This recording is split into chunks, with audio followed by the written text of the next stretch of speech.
Welcome to this week's edition of our newsletter. Really excited this week to be coming to you from the beautiful city of Cairns as part of MTA Queensland's regional visitation program.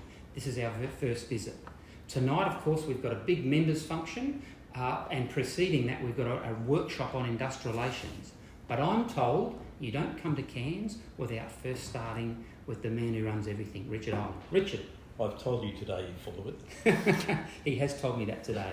So Richard, love to hear how Cairns is going as we try and come out of the pandemic, particularly how's business? How's the industry?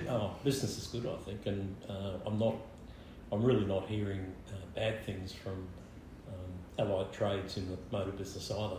So I think it's going pretty well. Certainly dealers are enjoying the time at the moment because margins are up because of the short supply and that sort of thing.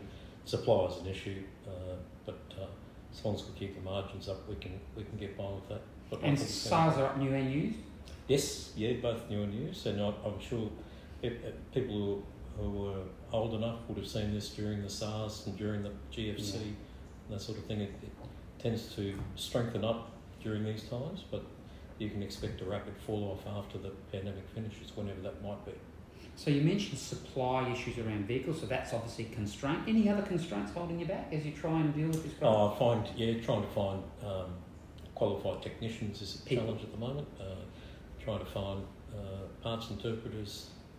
It's the trades that are in short supply, as they always are, but I think it's a little harder at the moment. I suspect there's a number of people gone for an opportunity around Australia to trip while this is happening, and we've just got to live through that. But the city, I think, is doing pretty well. There's certainly a 2 or 3 speed range.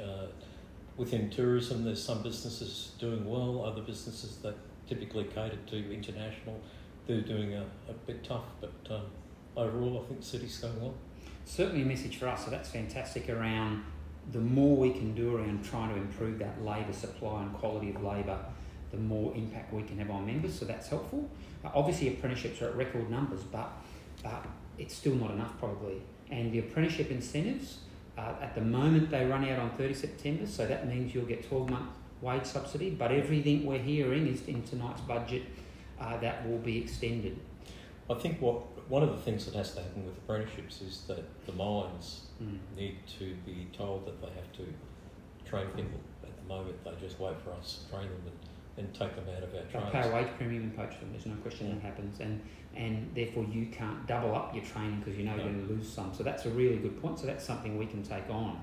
So in terms of the automotive industry, particularly for dealers, any big issues that have come across your table in the last 6 months or so?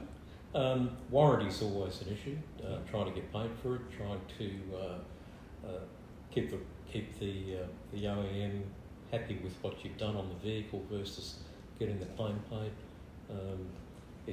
I'm not talking about any particular franchise, but the anecdotal evidence from all franchisees is that factories tend to write rules to suit themselves and reduce their costs. So I think that's something that needs to be challenged a bit harder in terms of being able to have a consumer go straight back to the OEM rather than necessarily having to go back to the dealer that they bought the vehicle from.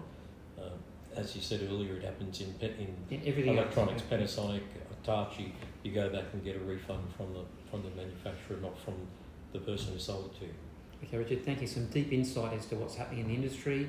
See you next week.